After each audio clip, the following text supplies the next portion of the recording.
Pansin nyo ba na mula nang umalis sa mga Duterte, nagka-letse-letse ulit ang buhay niya. Minalas siya. Natalo siya, di ba? Wala na. Wala na.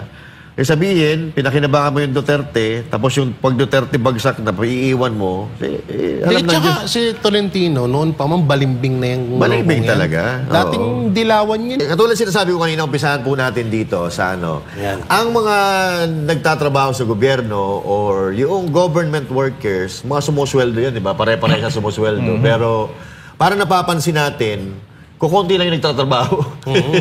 Yung ibang mga mayor, makikita mo lang, mayor lang sila. Pero wala, nakaupo lang dyan. Wala kang makikita progress sa kanilang mga lungsod. Wala kang makikita progress sa kanilang mga probinsya. Pero yung iba, mga senador, mga kongresista, sa tingin nyo, tama, I mean, ako, yun ang ano ko pananaw ko, yun ang nakikita ko sa kalakaran ng politika sa Pilipinas. Kayo? Ako, dalawang nakikita ko ngayon eh. Yung iba kasing mga politiko, nakapokus yan. Hindi na nila talagang ang ginagawa na nila ngayon katod nung iba para mailihis yung mga dapat nilang gawin. Katod ng mga mayor, yung mga ibang politiko. Yung mga congressman, lalo na yung mga congressman dapat, 'di ba? Tinututukan nila yung mga distrito nila. Pero ang nangyayari ngayon, nakatutok sila sa Duterte kung ano pinagagawa nila pero yung dapat nilang tutukan ng mga dapat nilang gampanan sa mga distrito nila, yung napapabayaan at hindi na nila ginagawa. Katulad na lang yan.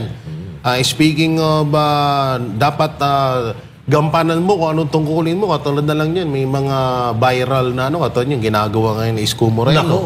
Ginagawa ni Senator Bongo. Yan, at sama na rin natin, mayor ng Pasig, si Vico Soto. Isa rin yun, sa iniidolo natin. Yan yung mga yung mga dapat na tularan ng ibang mga politiko ngayon, na mga, lalong-lalo na yung mga bago, yung mga nahalal, no? Parang RJ. Alam nyo, pinagmumukha ni Yorme, ni parang Yorme, kasi parang natin yan eh. Ni parang Yorme yung mga yung mga mayor ngayon, pinagmumukha niyang walang alam. Kasi biruin mo, 2 araw pa lang siya nakakaupo, pero grabe ng binago ng Maynila. Ulit. Oo. Tsaka talagang linis. Hindi tayo titigil hanggat hindi natin nalilinis ang Maynila. Baga, okay na eh. Okay na nun eh. Nung siya nakaupo. Pinagkatiwala niya, sige, ikaw. Kasi, syempre, alam natin, babae. Pag babae, malinis eh. Yes. Pag babae, maasikaso. At pag babae, syempre, lalo na doktora ka. Kailangan yung kalusugan, okay sa'yo. Dapat number 1 sa'yo. Number 1 sa'yo yan, di ba? Pero hindi eh. Kung sino pa yung babae, doon pa naging baboy yung Maynila. Nako. Diba? Doon pa dumami yung basura. Eh ang ano nga dyan, ang dinig-dinig ko nga dyan, sa sobrang dami ng basura, yung nasa labas, iba pa yung nasa loob ng bahay. Kumbaga parang nailabas na nila yung dati nilang basura, tapos meron pa sila sa loob. Sino ba namang matinong mayor ang hindi ang hindi mag-aasikaso ng basura? Importante yan sa bawat lungsod. Meron nga akong isang mayor na kilala dyan eh. Kung kailan tapos na siya sa sa Cavite to eh. Kung kailan tapos na siya, doon siya doon siya nagkikikilos. Kung kailan papalitan na siya, doon siya nagkikikilos. Pero yun mo naman, ang tagal yung nakaupo dyan ng tatay mo, mag-ama kayo, 'di ba? Mag-ama kayong mayor diyan, tapos pinalitan mo, hanggang ngayon wala kayong nagagawa, especially sa patubig. Kilala alam ko kilala to ng mga tropa natin diyan, natulpo na yan eh. Mayor natulpo dahil sa patubig, tsaka sa basura. Biruin mo naman. Ang dami-dami mo, ang tagal nyo na diyan sa lugar na yan, pero wala kayong nagawa. Yes. Ang nagawa nyo lang, yumamang kayo siguro. Yun talaga. Pero ito, maganda talaga dito kay Yorme. Biruin mo naman.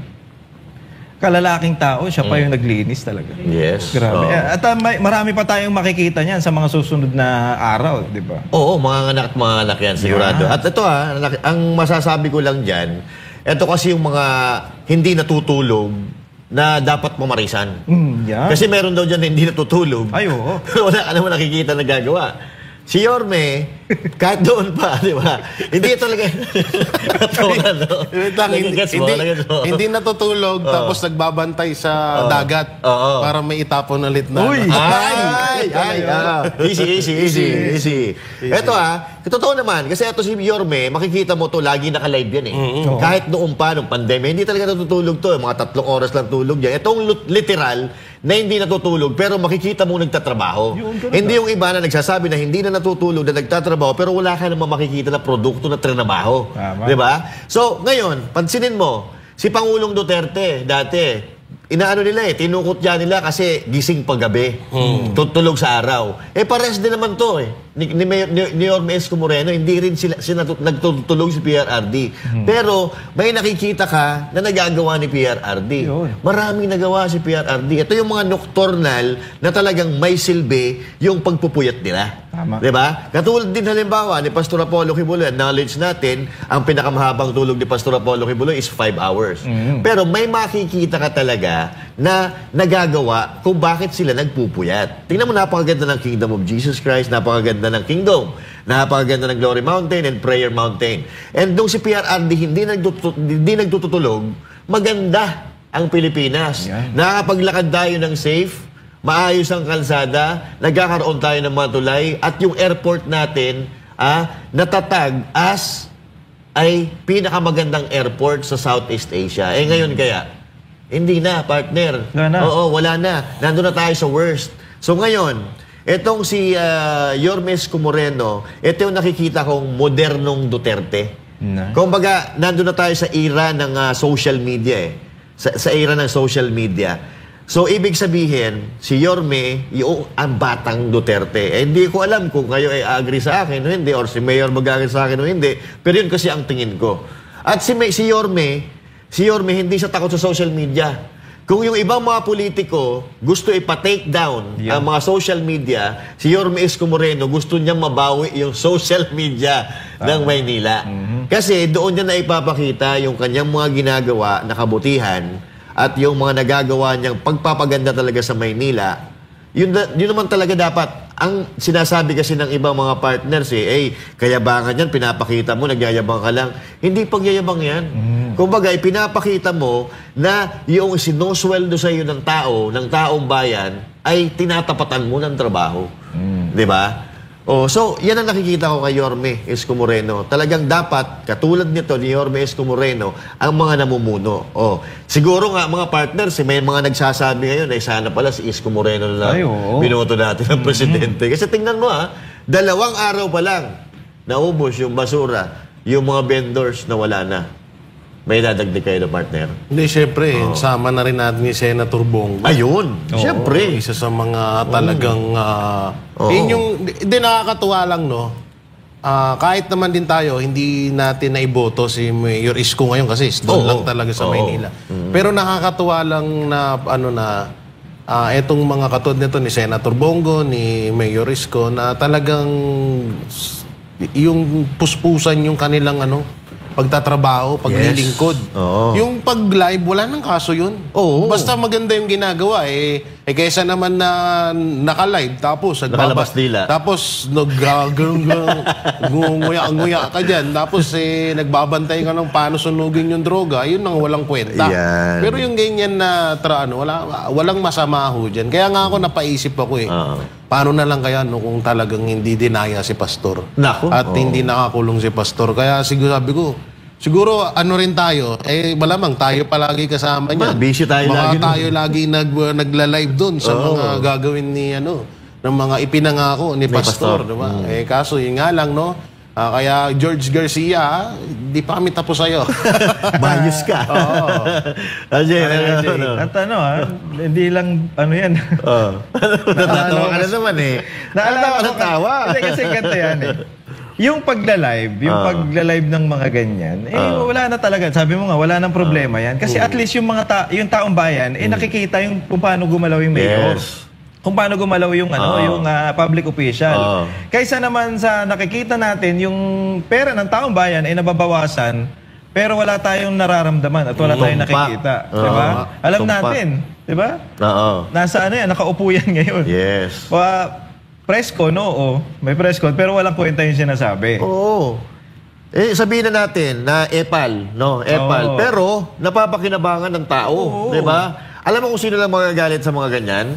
Yung mga walang nagagawa kasi nagbumukha silang inutil. Tama. Tsaka isa pa, kung sila man ay mag-photo op, lagi nilang ginagawa yan. Oo. Wala nang problema. Kung tataka ka dun sa mga tahimik, tapos biglang labas. May photo op. May photo op. Dudungaw ng ganon. Oo, ayun na. Oy, good item, sayang. Ganun. Diba? Doon ka magtataka. At least dito sa mga to, kay Senator Bongo, kay Yorme Isko, sanay na tayo na nakikita natin sila nagtatrabaho ng ganyan, na naka-live talaga. Kasi nagtatrabaho talaga sila. Nagtatrabaho Gagawa talaga. dun Nagtatrabaho yung mama Unlike dun sa mga kaduda-dudang bigla na lang lulutang at may mga picture, may mga tarpaulin pa. Bigla na lang magkakarpintero, magiging teacher, magiging scientist, tapos magiging kung ano-ano na lang. Magiging gwardya. Gwardya, di ba? Gwardya ng ano? Sasakay Gwardya pa. ng dagat. Nagbabantay kung kailan may ihuhulog. Ihuhulog na naman. Sasakay pa ng MRT. Pero ako nagulat talaga ako mga partners dyan sa Maynila ngayon. Diba, 2 araw pa lang. Wala pang wala pang 2 araw kasi si Yorme pumasok alas 12 ng tanghali Nakita ko yun, sinusubaybayan ko. Pero eto ang problema kasi. Bukod sa tambak ng basura, partner, na mga iniwan, madungis ng Maynila, dugyot. Ito At maliban sa basura, sa utang sa mga garbage collectors, ibinunyag ni Mayor Isko Moreno Dumagoso na iniwang utang din ng administrasyon ni dating Manila Mayor Hanny Lacuna, Pangan sa Manila Police District. Samantala, isa sa mga marching order ni Dumagoso sa MPD ay ang pagtugis sa mga kawatan sa Road 10, Tondo, Maynila. Narito ang ulat ni Margot Gonzales. 26 million. Ibinunyag ni Manila City Mayor Isko Moreno Dumagoso na maging ang Manila Police District o MPD ay iniwanan ng pagkakautang ng dating administrasyon ni Mayor Hanny Lacuna Pangan. Sinabi ito ni Dumagoso matapos ang kanyang unang command conference sa MPD mula nang siya ay muling manungkulan bilang alkalde ng lungsod. Ayon kay Dumagoso, umabot sa 26 million pesos ang hindi naibigay na allowance para sa mga pulis Maynila. Ang mga pulis na may permanenteng status sa serbisyo ay dapat tumanggap ng 2,500 buwan ng allowance. 26 million. Ilang buwan? A few months.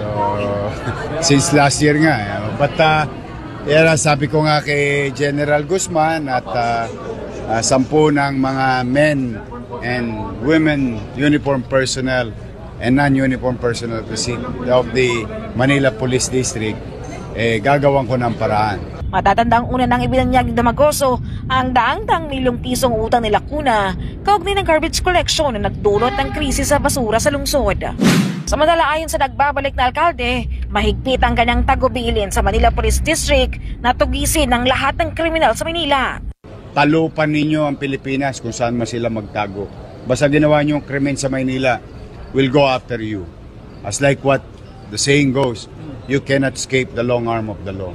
So I would suggest, don't do it here. Isa sa mga pangunahing marching orders sa Dumagoso ay ang maluwagang paghahanap sa mga kawatan sa Road 10. I ordered the full force of the Manila Police District through the leadership of General Guzman na hanapin yung mga taong tong nakuhanan ng video, nakuhanan ng muka. Paigtingin din ng alkalde ang pagpapatupad ng curfew sa lungsod. Simula alas 10 ng gabi hanggang alas 4 ng madaling araw, ipinagbabawal sa mga minor de edad ang paglabas sa kalsada ng Maynila. Tulog na lang kayo, lalaki pa kayo. Para sa Diyos at Pilipinas, kumahal Margot Gonzales, SMNI News. Mga partners, nakita nyo, no? Ganun na ganun Huwag kayo dito. Si PRRD, huwag niyong sisirain ang bayan ko. Huwag niyong sisirain ang Pilipinas. Ganun din. Pinaliit na ni Yorme, huwag kayo dito sa Maynila. Doon kayo sa ibang lugar. Ganyan din lagi sinasabi ni PRRD. At ang pangit dito, partner, katulad na sinasabi mo kanina kung sino pa yung doktor, yun pa yung nagpabaya sa kalinisan. Samantalang ito si Yorme, ang kagandahan dito, no, na nakikita ka kay Yorme, sige, may problema tayo. Magtrabahuhin natin. Trabahuin na natin, huwag na tayong magsisiyan, nakaatang na sa balikat natin, trabahuin natin. Pero, kung may nagawang kasalanan, yung mga nakaraang mananunungkulan, pananagutin natin. Lalo-lalo na partner, meron pang binunyag si Yorme, dyan ang mga kongresista daw na nakikialam sa budget ng Maynila. Nako. At meron pala dyan, yung mga pinatayo ni Yorme, Isko Moreno, na mga bahay dyan sa Maynila, parang may yung mga bata ni Congressman nakakakuha. Samantalang yun, dapat yun talaga sa mga walang bahay, walang kakayahan na makapag-avail ng maayos na matitirahang bahay. Palakasan. Palakasan. Kumbaga, dahil ito kamag-anak, kakilala to ni Congressman, ganito, yan ang sabi ni Yorme doon sa isang press conference niya at mananagutin. At hindi lang may mga involved pa sa partner, regarding sa pera ng mga kongresista din na pananagutin ni Yorme Isko Moreno. Ganyan dapat, yung wala kang kinikilingan. Lalo-lalo na itong pagkakautang, dapat ito maimbestigahan. Kasi pag pinapasa yung budget taon-taon, allocated na lahat yan pag sa basura, kung saang ahensya ng gobyerno. Halimbawa, dito sa local government, parehas lang yan, pinaliit lang. Toka-toka na, nakasegregate na lahat ng mga budget ng gobyerno. So, ang tanong, saan napunta yung budget na nakalaan sana para sa mga basura? Nako. Diba? Yan ang pinakamalaking katanungan niya na dapat sagutin yan. Oo. Ni, anong pangalan yan? Lacuna. Ni Lacuna. Lacuna na bata ni Martin Romualdez. Ay, sorry. Doktora yan, Doktora yan. Totoo naman Doktora yan. Doktora. Kung anong puti ng buhok niya, yun ang dumi ng pamamalakad niya. No? Hindi, tsaka ba't kaya ganun? Lahat ng mga bata ni Martin Romualdez, palyado. Palyado yung amoy. No? Siyempre. Hindi kaya nga talagang nagmamana sa'yo lahat. Tingnan mo yung ibang mga congressman na mga bataan mo, yan, katulad nila Abante, nila Paduano, nila Kimbo, nila Fernandez. Ay, speaking of Fernandez. Nako! nadulas ko. May closet Naalala ko yung kay Fernandez Oy, parehas styles, pati closet Sana. Easy. Easy. So yun, sana masagot yan ng dating mayor. Tsaka grabe, sinimot ni Mayor Lacuna yung gamit. At may bolt. Bakit may bolt sa loob ng munisipyo? Taguan daw ng okay lang naman yung may bolt. Pero ang tanong, ano nilalagay doon? Kasi pwede rin yung mga important documents, pero pagka pera inilalagay mo, gobyerno ka, tapos may pera ka sa loob ng opisina mo. Saan nanggagaling yun? Mali yun. Diba?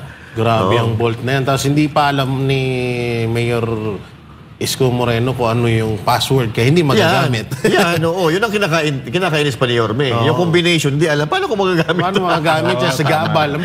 Ang bigat pa naman yan. Ang bigat nun. Pinapalisin yan. Oo. Tingnan mo yan, Pare RJ, tingnan mo. Ano masasabi mo dyan? Hindi, alam niyo kung bakit, nagustuhan ni Yorme dapat si Lacuna. Kasi ito si Yorme, nung kabataan niya, makwento lang natin. Dumanas siya nung, alam mo yung sumakit yung tiyan. Alam na kumakain talaga sila ng pagpag, syempre, dadapuan ka talaga ng sakit ng tiyan. Kasi bata ka Ngayon, naranasan niya daw na yung, alam mo yung sobrang sakit na ng tiyan niya, nagsusuka na siya, pero nandun lang siya sa hallway ng ospital. Walang pumapansin sa kanya. Hanggat hindi ka pa emergency, hindi ka papansinin. Ngayon, pagdating ng panahon, eto na siya, lumaki na. Ngayon, gusto niya, kaya siguro niya nagustuhan to si Lacuna dahil nga, doktora parang siyang magiging doktor ng bayan. Yun. Para maayos yung mga yung mga kabataan, yung may mga sakit, maasikaso niya. Pero hindi Kaya naman pala napansin natin na si Lacuna sigaw ng sigaw, "Wag ka nang bumalik." 'Di ba? Yung may video siya na ayaw niya nang pabalikin si Yorme kasi mabubunyag yung mga katarantaduhan niyang ginawa dyan sa Maynila. Unang-una, yung sa basura. Yung agency na unang may problema siya, may utang din doon. May utang siya. Ngayon, kumuha pa siya ng isang agency para maghakot ng basura. Nagkautang ulit siya. So, dalawang agency na naghahakot ng basura ang utang niya. So, patong-patong na. Utang ng utang. Ang grabe yung talent ito Malas amo. May utang na, umutang pa ulit. Tibay, Ba't yung amo niya Double jeopardy. Magsi-17 trillion utang na ng Pilipinas. Sa bagay, binabagay lang. Mana-mana lang. Kaya at least, dito na ulit si Yorme. Kaya yung mga taga-Maynila, hindi natin masisi. Hindi natin masisi talaga na gustong pabalikin si Yorme. Pero napapansin nyo ba na pag namuno ang isang politiko na nanggaling sa mahirap, mismo, di ba? Umaayos. Maayos. Umaayos Si Yorme Isko Moreno. Si PRRD. Galing sa hirap din yun. Alam mo, yung mga galing sa alta syudad, nandun lang, may ginagawa. At hindi lang, hindi lang politiko. Oo. Yes, si pastor, galing din sa hirap, isang leader. Kasi may tuturing mo na rin na leader talaga eh. Leader talaga. Kasi pastor galing din niya sa hirap. Tinatawag na from rags to riches. Yung pinaghirapan nila, kung nasaan sila ngayon. Nag-aral na mabuti, inayos yung pag-aaral. Pinahalagahan yung edukasyon. Kaya umangat ang buhay. Sure, may nag-aaral pa rin yan. Kahit nasa politika na nag-aaral pa rin yan. Kaya sa tao talaga, ang natutunan ko dito sa mundong ito, na ang pag-aaral ay habang buhay. Araw-araw may matututunan ka. Kasi hindi nauubos ang pwedeng pag-aralan sa ibabaw ng lupa. Lalo-lalo na yung teknolohiya, nagiging advanced and all that. Pero yun lang, napansin ko, yung mga masisipag, yung galing sa hirap. Katulad na lang halimbawa, no? Yung si Marcy Teodoro, hindi naman galing sa ano yan eh. Hindi naman galing sa mayamang pamilya ang mga Teodoro diyan sa Marikina. Kumbaga, kung di ako nagkakamali, galing din sa hirap yung kanilang mga pamilya at nagpursige at umayos ang buhay. At napakaganda ng pamumuno diyan sa Marikina. Isa pa yun, maliban kay Vico Soto pala. Kasi tumira din ako dyan sa Marikina ng 10 taon. Alam natin kung paano mamalakad si Marcy Teodoro diyan sa Marikina. Kahit pag bumabaha yan, siya nauuna talaga makikita mo. No? Pero, bagamat naiproklama bilang kongresista ng Marikina si dating Mayor Marcy Teodoro, hindi pa rito nagtatapos ang issue. Inihayag ni Teodoro na inihahanda na nila ang pagsampa ng reklamo laban sa lokal na election officer ng lungsod na dahil umano sa hindi makatwirang pagkaantala ng kanyang proklamasyon. Si Crislin Catarong para sa balita.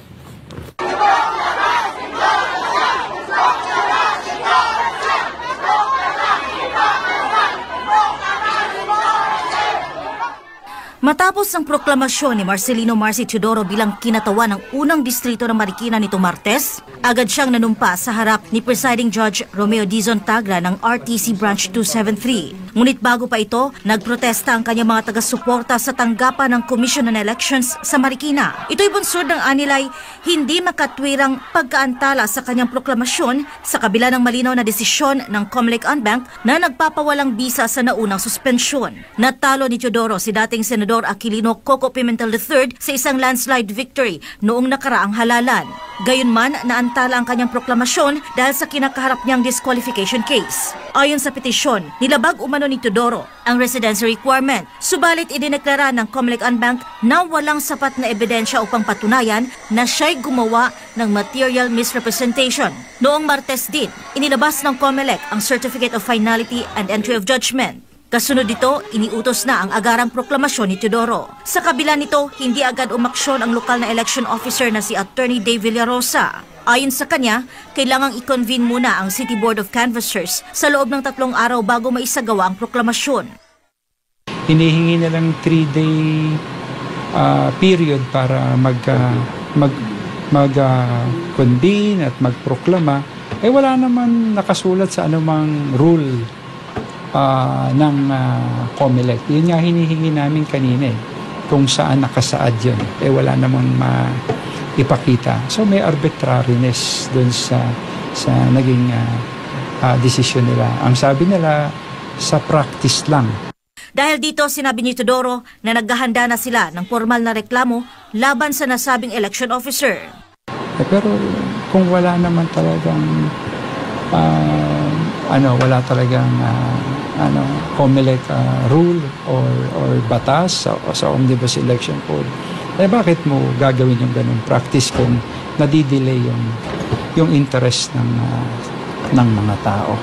Dagdag pa niya, ramdam niya ang panggigipit sa naging proseso, lalo na't malinaw sa batas at resolusyon ng COMELEC na dapat itong ipatupad kaagad.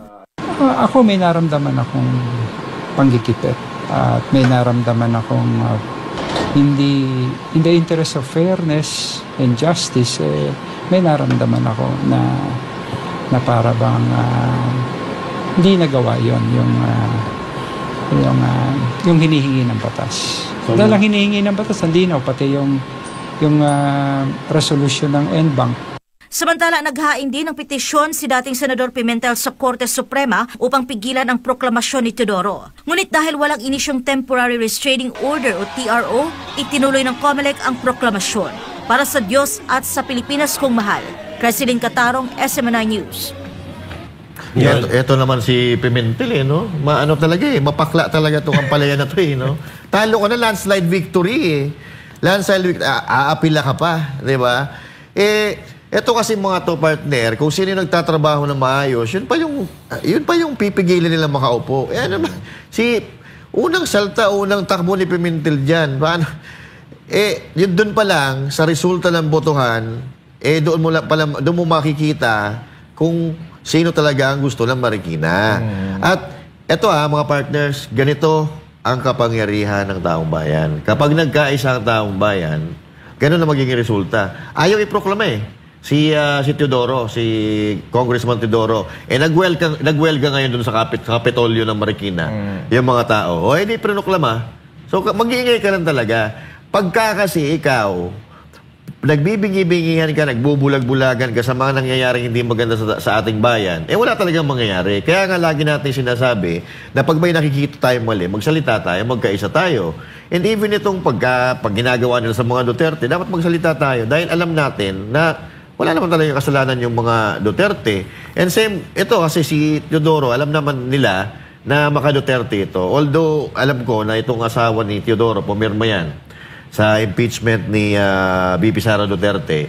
Pero, una, alam ko ito si Marcy Teodoro, talagang ginawa nilang model city ang Davao. Kaya nga naging ganyan yung Marikina. Ganyan kaganda. Kasi tumira ako dyan, partner, maganda talaga ang pamamalakad ni Marcy Teodoro at napaka hands-on niya. So, ito na ang tunay na laban. Kasi, sa tulad ng sinabi niya, di ba, nararamdaman niya na may panggigipit. Meron naman talaga ang panggigipit dyan. Kasi, unang-una, meron nga na hindi naman Pilipino di ba? Nanalo pa ng congressman, nanalo pa ng senador.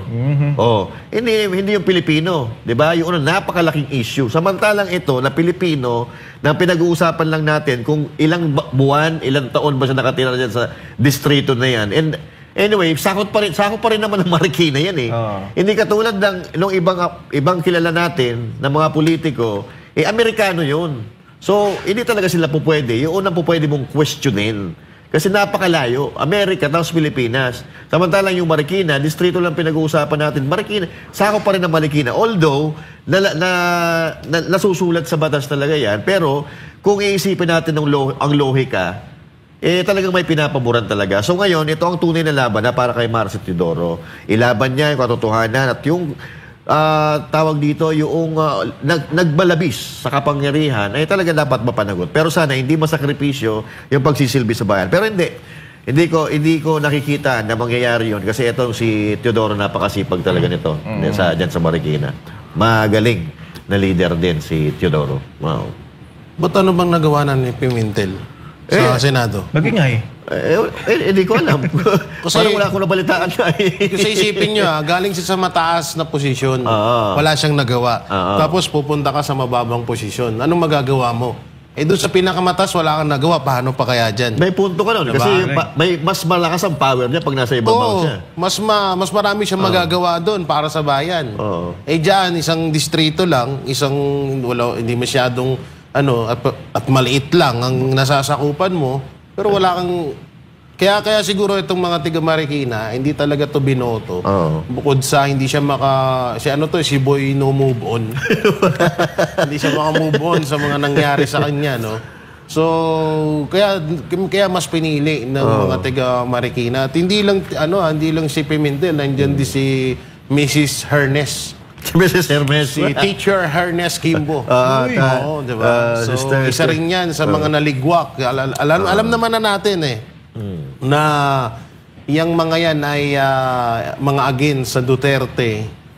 So, talagang isa rin siguro yon. Bukod doon sa magandang performance ng mga Teodoro, yun isa pa rin siguro yung ginagawa nila sa mga Duterte. At mapatungkol naman doon sa matagal na pagproklama ng COMELEC. COMELEC, umayos nga kayo. Para kayong parang umayos kayo Ang init ng ulo mo sa COMELEC Ang init ng ulo mo sa mga hindi nyo ka-anib, sa mga hindi nyo ka-kulay. Hindi niya napapansin. Pag hindi nila kakulay, ang tagal nilang iproklama.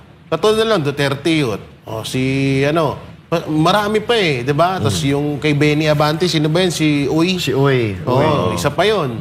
So, umayos kayo, Comelec, hindi naman kayo yung bumoto, hindi kayo yung nagpasya dyan na manalo yung mga yan. So, dapat kayo, ang trabaho nyo lang magproklama. Yes. Yan. Hindi yung, ang dami-daming bumoto dyan, tapos, yung mga wala namang bumoto, doon yun yung ipoproklama nyo.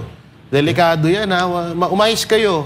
Kaya ganyan, ha? Nabubuisit na kami sa inyo, eh. Puro kayo, puro kayo pa segue, eh. Puro kayo pa bida-bida, Puro kayo pa, Tsaka, in fairness, ha, puro mga hindi nga nila kaalyado yung mga pinupunteriya nila. Pinipindeo talaga nila yung mga Kamusta kalaban kaya, no? Eto, hindi tayo magtataka bukas sa Makalawa si Pimentel at si Kimbo ang biglang maging biglang iproklama dyan sa mga lugar na yan. Wag tayo magtataka kasi alam naman na natin yun. Di wag na tayo magbotohan pag ganun. Wag na nga. Sila. Kaya nga suggestion ko yung Comelec na yan, dapat yung inilalagay dyan na chairman ay pinagbobotohan ng buong Pilipinas. Parang presidente kasi isipin nyo, boboto tayo, katulad yan, darating ang botohan 2028. Binoto ng 35, sabihin na nating 40 million na Pilipino si Vice President Sara Duterte. Ang kalaban niya si Risa tsaka si Romualdez. Nakakuha lang ng tig sa 10 milyong boto. Ayaw ihalal ng Comelec si Vice President Sara Duterte bilang presidente kahit napakataas ng boto niyang nakuha. Kasi dahil ayaw ng Comelec, dahil may kaso, may gito ganyan. Yes. Yan yung dapat talaga. Kaya dapat yung magiging chairman ng Comelec ay dapat taong bayan din ang naghahalal, hindi yung mismong presidente. Tama. Tapos walang partido dapat. Dapat neutral. Ino-nominate ka lang. Ito, I nominate paring RJ to be the Comelec chairman. Mga ganun. Tsaka walang 400 million. Walang 100 million. Wala dapat 400 million. Wala dapat ganun. Hindi mo pwede yung ganun. Pangit yun, parang RJ. Alam nyo ba? Mahal mo na. Hindi kasi, ito, makwento ko lang. Kasi kung hindi ako nagkakamali, nagkaroon ng sports fest yung KOJC last year. Tama po ba? Taon-taon naman nagkakaroon ng dito sa Marikina. Sa sports center nila. Yan sa may Ay, last pa yun. Medyo 2 years ago ata. 2 years ago. Kung hindi ako nagkakamali. 2 years ago, no? 2 years ago. So, kung pinayagan kasi ni Mayor Marcy, ang KOJC. Ngayon, syempre, kalaban nila si Pastor. Tapos pinayagan ng KOJC magdaong ng doon.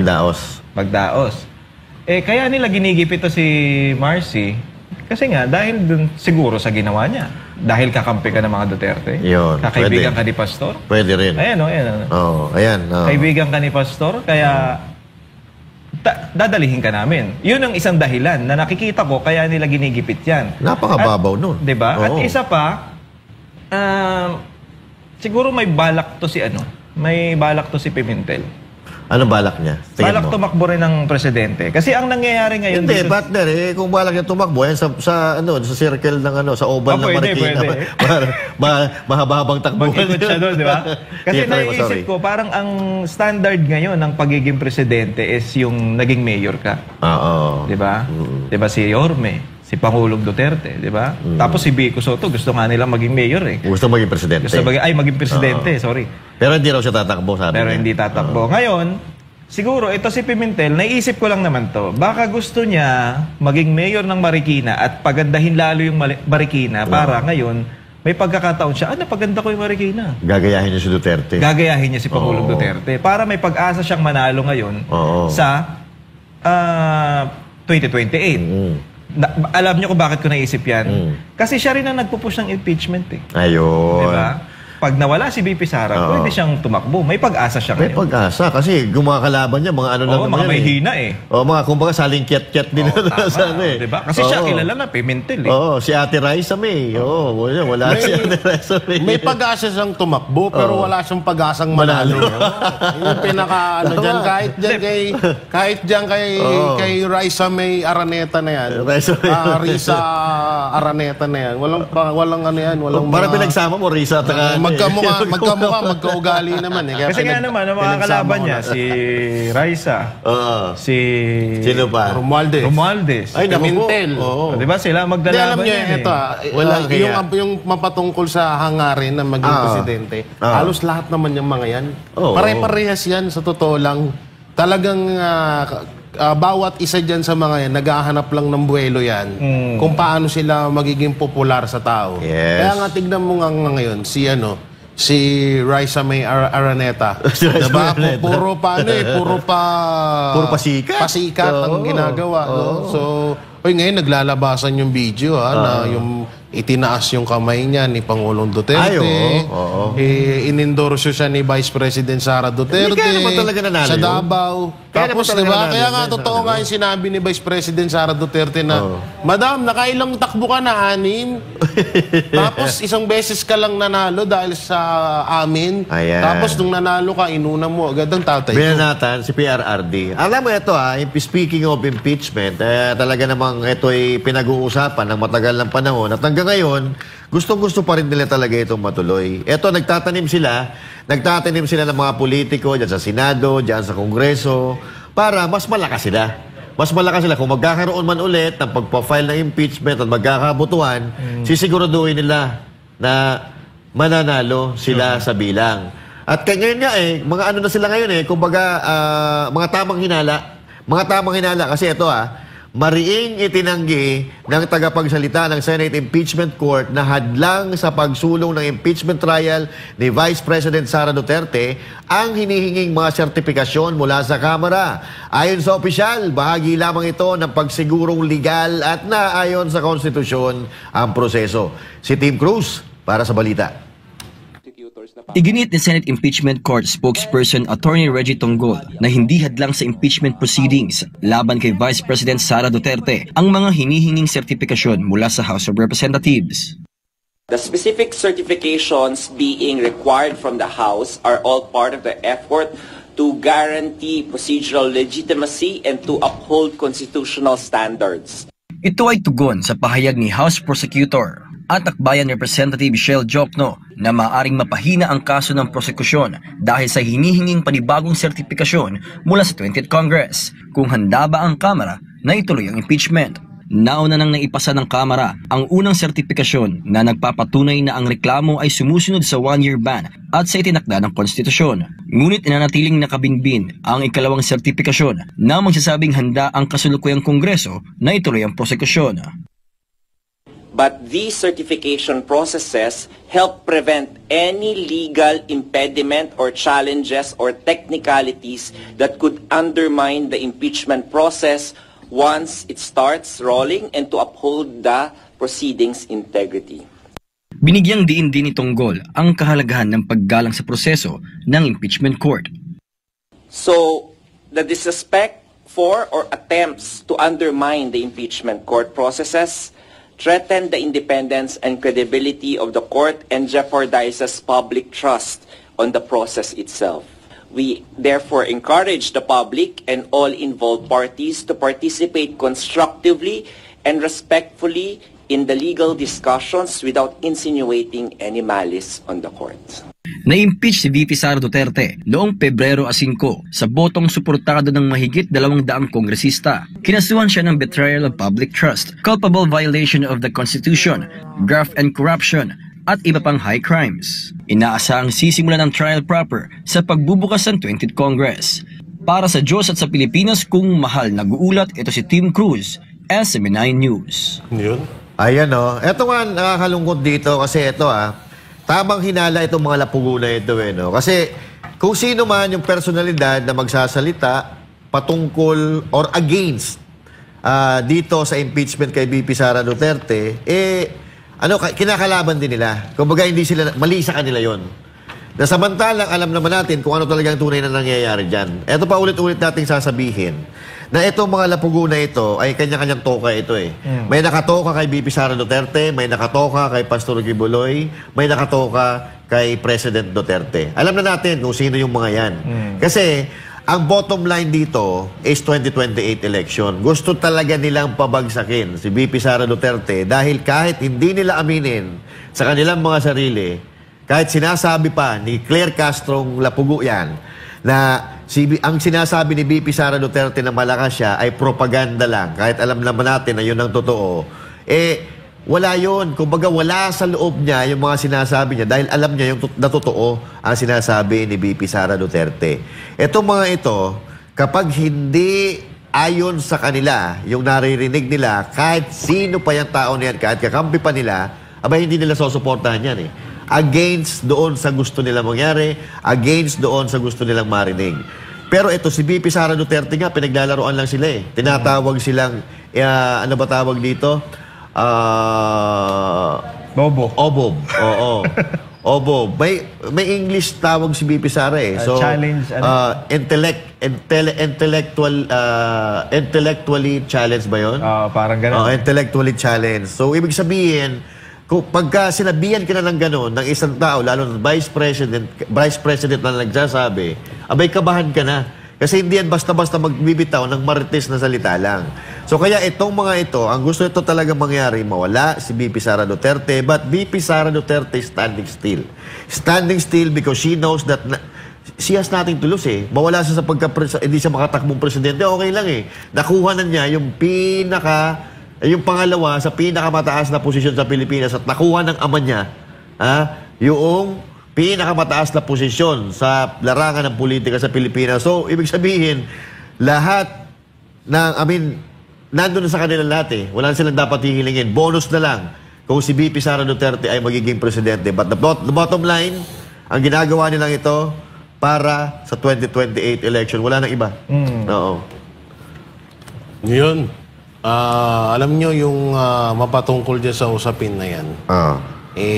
Gano'n naman daw talaga kapag ano. Kasi isipin nyo hindi naman tayo, hindi naman mga Duterte, hindi naman mga kakampi ng mga Duterte ang sumisira sa kanila, kundi sila pa rin.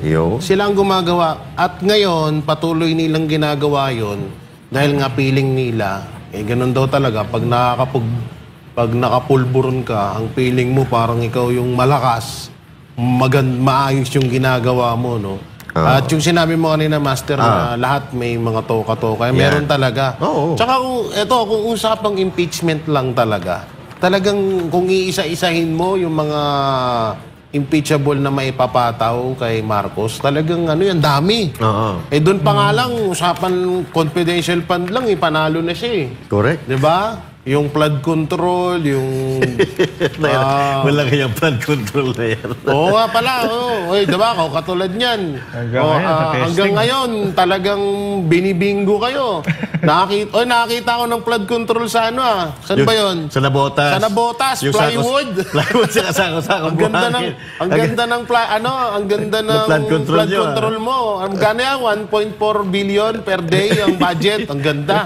Sobrang tibay Mas matibay pa mukha ni Claire dyan eh. No? Ang galing Galing yan, no? Sa totoo lang ito. Ayan, katulad nito, basahin natin. Ang daming pwedeng may impeach kay Marcos. Yung GAA, 241 billion. Flood control, 500 billion. Maharlika, 250. Gold reserve sold. Billion, 129. At meron pa iba. Ito, yung PhilHealth, GSIS, SSS, Land Bank, DBP Fund. Ito, yung Maharlika, at saka yung Small Town Lottery na merong 14.3. Grabe, So, ang dami. billions. Billion yan, billion. Hindi lang yan milyon eh.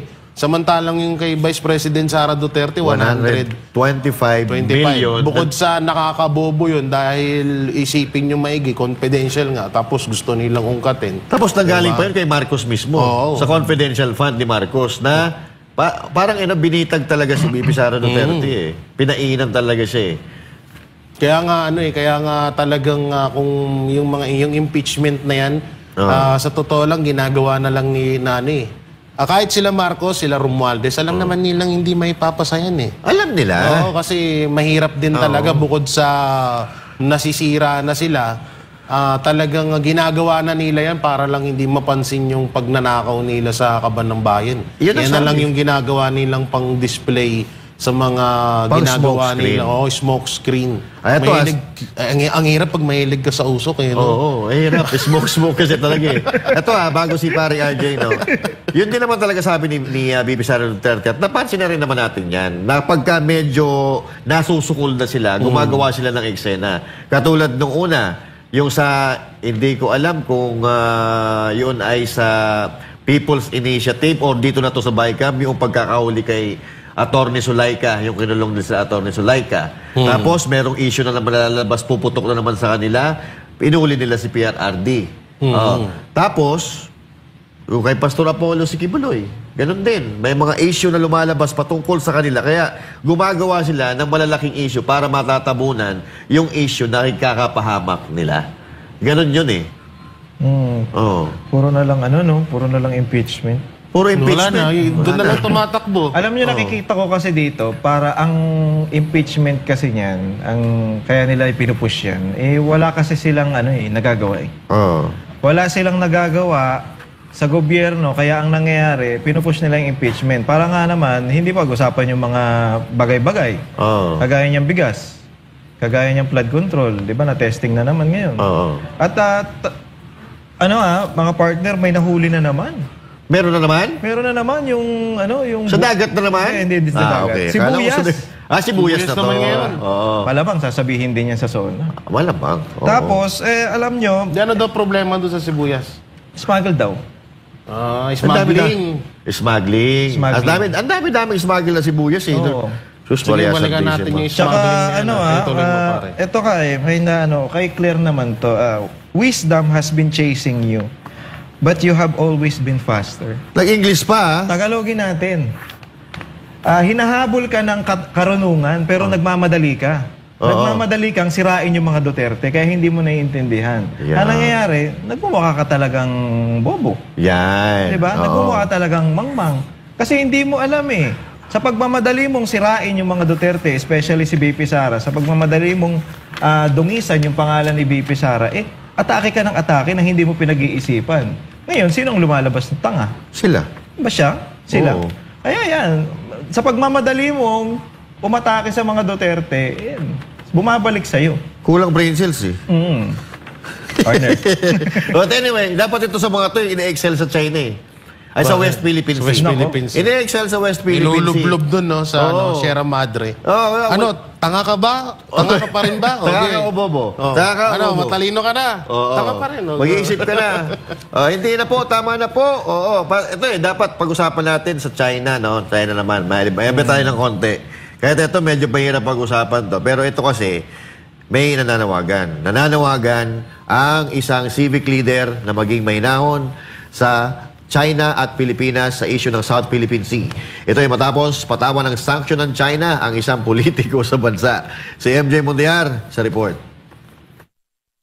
Sinanksyon ng China si dating Senate Majority Leader Francis Tolentino dahil sa nila malisyoso at mapanirang mga pahayag at hakbang na may kaugnayan sa issue ng South China Sea. Inanunsyo ng Chinese Foreign Ministry ang hakbang nitong Lunes, Hulyo 1, isang araw matapos bumaba sa pwesto si Tolentino bilang senador. Dahil dito, hindi na siya papayagang makapasok sa mainland China, Hong Kong at Macau ayon sa opisyal ng pahayag ng Beijing. Sa kanyang post sa X, tinawag ni Tolentino ang sanction bilang isang badge of honor o karangalan. Anya, hindi siya uurong sa pagtatanggol ng soberanya ng Pilipinas at paninindigan niya ang resulta ng 2016 arbitral ruling sa issue ng South China Sea. Pero kung ang civic leader na si Teresita Ang-si ang tatanungin, overreaction ang binitawang pahayag ni Tolentino laban sa China. Nauna nang sinabi ng dating senador na nagkontrato umano ang Chinese Embassy ng isang local company para gumawa ng troll farms para siraan ang gobyerno ng Pilipinas at purihin ng China. Yung sinasabi niya, naggumamit daw ng PR firm, nagpakita pa siya ng cheque. Counting research lang naman makikita niya na yung cheque binayad sa isang PR firm para sa isang award search, no? Recognition awards para sa mga taong nakatulong, no? The US does that, US Embassy does that, Korean Embassy does that every year. Nag-a-attend ako sa mga ganyan. Bakit hindi niya pinagsasabihan yung mga ibang embassy na pag mag-hire ka ng PR firm para sa isang social function, ang interpretation na agad niya, pakikialam daw sa election. Pero ani Ang Si, may mali rin ng China sa pagbibigay ng sanctions sa dating senador. Pwede naman daw kasing idaan sa mabuting usapan ng issue. Mali yung ginawa ni Tolentino, pero mali din yung ginawa ng China na isa-sanction siya sa ganung napaka-public na paraan. You just give him another platform, no? Kaya nga hindi talaga solusyon yung ganyang klaseng sagutan para mabigyan ng magkaroon ng magandang solusyon sana yung mga existing problems. Para kay Ang Si, political pressure ang dahilan ng batuhan ng issue ng China at Pilipinas. Panawagan niya, sana idaan sa diplomatic channels ang issue at iwasan ang verbal altercation na magkabilang panig. Dito sa atin, mga politiko natin, kailangan magpakitang gilas, mga public pronouncements na ganyan, para magkaroon ng simpatiya sa kanila. The same with China. Binabati ko sila ng husto at sinasabi, bakit ganyan na lang ang pagtira sa inyo, nagsisinungaling mga politiko para nasiraan kayo at wala kayong reaksyon. Parang dito rin sa ating kuminsan, nagkakaroon ng overreaction sa mga issues, no? We do not solve a problem by creating an even bigger problem. Para sa Diyos, sa Pilipinas kung mahal, MJ Mondihat, SMNI News. Ayun, walang hiya. Talo na nga, no? Talo na nga, naban pa. Ayun lang. Paano mamamasyal to sa China, sa Hong Kong, sa Macau? Walang hiya naman kayo. Hindi ka na makakasama kay Trillanes. Hindi ka na makakasama kay Trillanes sa China. Bahala ka. Ano ba sinabi nito? Sabi niya na tumatakbo, kung gusto nyo na makuha ng China ang mga isla natin, huwag nyo akong iboto. O hindi ka naman ibinoto. Bakit di nandyan pa rin? Yung mga isla natin, wala pa rin naman nakukuha. Yan kasi ang problema sa mga inuunahan natin ng salita. Ano sasabihin mo dati? May mga binabayaran ng mga social media personalities ng China. Nagpakita ka pa ng mga cheque-cheque, tapos di mo naman napatunayan. Yung mga ginagawa nyo kasi sa politika, sanay na sanay kayo doon sa mga lumang pamamaraan ng pamumulitika. Ito mga tinatawag natin mga galawang trapo. Oo. Di sana, yung sinasabi nyo mga cheque-cheque, inilantad nyo na, in-expose nyo na kung sino yung mga social media personalities na yan na binabayaran ng China. So ngayon, ano nangyayari? Napapahiya kayo. Oh, natalo ka na nga, tingnan mo, naban ka pa sa China, naban ka pa sa Macau, naban ka sa Hong Kong, naban ka sa Singapore. Yan kasi ang problema. Tapos sasabihin nyo, yung mga Duterte supporter, mga pro-China yan. Ito kasi mahihina ng mga kukote nito eh. Sabi ni kulang sa brain cell, sabi ni VP Sara Duterte. Mga pro-China yan. Porke nagsalita ka na ikaw ayaw mo ng gulo, pro-China ka na. Porke nagsalita ka na medyo papitik sa gobyerno na hindi naman talaga ganun ka grabe, pro-China ka na. Hindi ba pwede yung ganun? Walang pro-China, walang pro-United States, we are pro-Filipino. Kami, lalo na kami mga banateros, pro-Pilipino. Kung sino ang makakatulong sa bansang Pilipinas, doon kami. Kasi tayo, wag na tayong magmalaki kasi. Kasi tayo ay hindi naman tayo mayamang bansa. Third world country nga tayo, tapos lagi tayong magmamalaki. Bakit? Dahil nandyan si Uncle Sam. Ano na ba ang naitulong sa atin ni Uncle Sam? Ano na naitulong sa atin ng Amerika? Bibigyan tayo ng gamit na segunda mano pero babayaran natin. O ginagawa tayong pabrika dito eh. Ginagawa tayong pabrika ng mga Amerikano. Kung ano-ano pinaglalagay dyan sa harap ng China. So ano sa tingin nyo ang mararamdaman ng China na yung Pilipinas na dating kaalyado nila, kaibigan nila, lalagyan ng mga bomba ng mga sundalong kalaban nila dyan sa tapat nila. Sa tingin nyo matutuwa ang China. Tapos may mga politiko pa na magsasalita ng mga ganito. So sa akin, dapat hindi lang si Tolentino. Oo. Yung presidente nga ng Pilipinas, salita ng kontra China eh. Dapat iban din yan sa China at saka sa Singapore. Kasi kung ano-ano, na katulad na limbawa, yung mga nahuhuli na droga, di ba? Ibinibintang agad nila sa China na wala pang pag-iimbestiga. Kasi daw, mayroong mga karakter, na Chinese character, so ibig sabihin, China na daw. Samantalang tayo, ako nga, nagbalot ako ng sa kwento ko yung biskotso, binalot ko sa karton, tinape ko, tapos may Chinese character yung scotch tape or masking tape, kung ano tawag doon. Ibig sabihin ba nung galing China na yon? Binili ko yung sa Cebu. Walang hiya to mga to Mga tamang hinala kasi mga partner. So, yun lang sa atin. Ang katulad ng sinasabi nga ni Pastor Buloy, kung sinasabi ni BP Sara Duterte, sinasabi ni PRRD, kung sino ang makakatulong sa atin para mapaganda ang Pilipinas, maging matahimik, maunlad, at progresibo, doon tayo. Kung Amerika tutulungan tayo, walang problema. China, kahit sino, friends to all, enemy to none. Yeah. That's the bottom line. Tuwawa naman si Tolentino yun. Bakit naawa bigla? Talo na, naban pa. Pero yun, totoo nga yung sinabi mo, dahil si Marcos din. Na dapat binabanding yan sa Tsaka yung China, yan yung bansang pinakamalaki at pinaka investor sa buong mundo. Yes. Kaya kung parang kung i-hate mo ang China, parang hindi naman porket, hindi ako pro-China, Pero totoo sa inyo, yung mga nagsasabing pro-China yung kami at mga Duterte, sila nga pro-NPA Di ba? Mas malala yun. Mas malala yun. Kayo nga pro-NPA Puro kasama nyo dyan, puro mga NPA. Kaya tigil-tigilan nyo kami sa mga ganyan nyo na mga pro-China. Tsaka nababalitaan ko na gagawing pabrika ng bala ng Amerika tong Pilipinas. May binabalak daw ito wala pa naman na 100% na kasiguraduhan, pero mukha daw gagawin daw imbakan ng mga bala or pabrika ng bala ng Amerika etong Pilipinas. So naku po, kung yan ay papayagan natin, medyo una makakasira ng pollution ng pollution, makakasira ng basta una mahirap yan. Tsaka baka dyan na magsimula yung bumalik na naman tayo sa sinungunang panahon na kontrolin na naman tayo ng mga Amerikano. Dyan na naman kapag nakabuelo na naman sila dito. Kaya dapat kung halimbawa totoo man yan, ngayon palang pigilan na ho natin yan At yun, shoutout dyan sa mga pro-NPA. Kumusta kayo? Kumusta kayo? Dumadami kayo ng dumadami Sana nakakakain ba kayo na maayos? Hindi, nakakakain Ikaw ba naman, laki-laki ng pondo laki-laki ng pondo sa kanila. Sabagay, puro doon na napupunta Kaya nga, alam mo, yung mga yan, kaya dumadami ng dumadami yan. Kasi nga, una-una, si Pastor, isa sa mga, dyan isa sa mga, dyan, talagang tumapos dyan sa mga yan, si Pangulong Duterte. So, talagang kakampi nila kasi yung administrasyon ngayon, kaya nakakawala sila.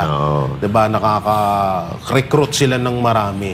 So, ngayon, darating din yung 2028, mawawala din naman kayo ulit lahat. Sana hindi na dumating yung 2028. Oo nga Dapat ngayon na.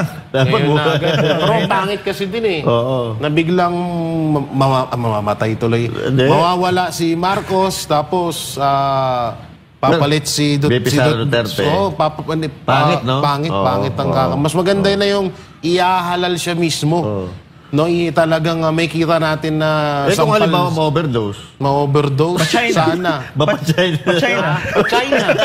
Diba ayaw niya sa China. So kapag na-overdose siya, pa-China. Ano ba naman ito? Ito talaga. Pa-China siya. Pa-China. Pagawaan pala ng bala. Pagawaan ng bala? Kala ko pagawaan ng bata. Ikaw talaga sanay ka sa paggawa ng maraming Amerikano Siguro ganyan na ginagawa mo dati. Si dinali siya ni Mauning. Mauning? Sino si Mauning? Si Mauning yung nag-chat sa Pero ang tanong, wait lang, naalala ko lang bigla, paputol ko lang kayo. Kung halimbawang matuloy nga yan, na maging pabrika ng bala itong Pilipinas, hindi kaya may kapalit na naman yan? Malamang sa malamang meron yan. Siyempre, hindi naman papayag ang China na walang, China tuloy, ang Amerika na walang kapalit lagi. Oo, ang tanong, baka katulad ng ano ba yung bridge na yun? Jones Bridge? Hindi, yung isa pa. Yung pinapagawa ngayon. Meron ba? Oh, yung pinapagawa yung tourist daw. Yung sa ano, sa San Juanico Bridge? Oh, baka mamaya ang gawin nila diyan kunwari, malaking tulong ang pabrika ng Amerika sa Pilipinas. Malaking pera ang makukuha ng pondo, ganun. Baka ganun na naman yung ipamukha sa mga Pilipino para sabihin na pumapayag. Katulad ngayon, may peking survey na naman.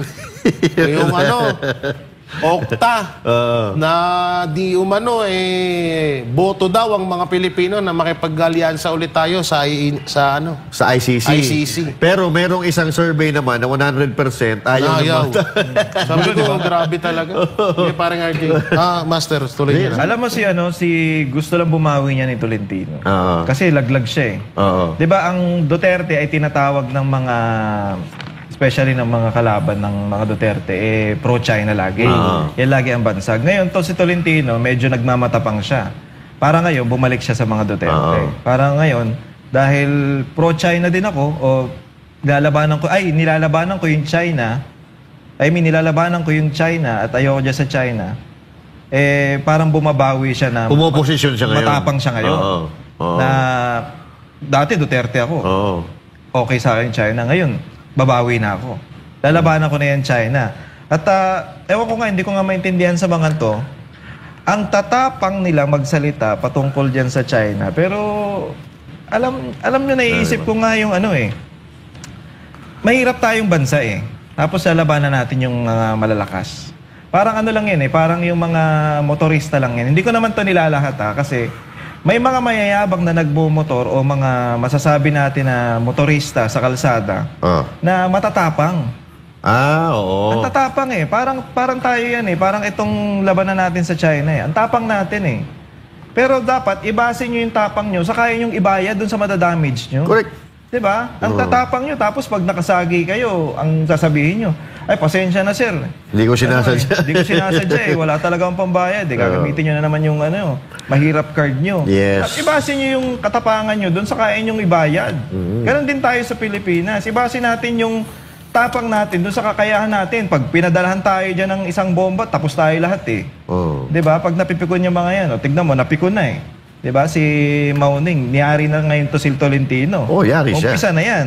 Ngayon, ito, nagtataka lang ako, yung Pilipinas nga hindi natin maayos, tapos nakikipag-agawan pa tayo sa iba. Pag-agawan pa tayo dyan sa mga isla na yan. Unahin natin yung Pilipinas bago tayo makipag-agawan sa mga yan. Ito si Tolentino, magaling naman sana to Ang problema, maaga lang nabulok. Yan nga Yan ang problema ni Tolentino. Kaya, ewan ko. Wala masabi dyan talaga. Pero, Palipad-lipad. Tapos lumipad kay... Parang si yung mga magkapatid na Rimulya. Yan, pare-parehas sila. Kaya magkakampi Timo, si Rimulya, dating Binay yan. Tumalon kay Duterte, tumalon kay Marcos. Nung natatalo na si Binay. Si Tolentino, dating Aquino yan, dating Dilawan yan, tumalon kay Duterte, tapos tumalon kay Marcos. Kung saan nga sila, kung saan may mahihita sila, nandun sila. Di akala din siguro, kasi nung mga panahon gumagana yun Nung lumipat sa kay Duterte, gumana Nung lumipat sa kay Aquino, gumana. Nung lumipat sa kay Duterte, gumana. Akala niya ngayon, pag lumipat sa kay Marcos, gagana yon. Hindi. Nag-isip yung taong bayan Iba kasi yung nagawa ni Pangulong Duterte, iba nagawa ng mga Aquino, iba nagawa ni Marcos. Sablay kasi si Marcos. Si Duterte, pag inendorso ka ni Duterte, matik, panalo ka. Ito mo naman, di ba? Naku, ang dami pa natin yung dapat pag-usapan. Kaya lang may naghihintay sa atin na susunod na programa. Kaya, kita-kita po tayo muli, mga kabanateros. Dito lang sa SMNI, pag tama, palakpakan. Pag mali, banatan. Ako po, si Master Judea. At ako naman po, si Jay Guevara. Ako naman po, si Paring RJ. Para sa Diyos at sa Pilipinas, nating mahal.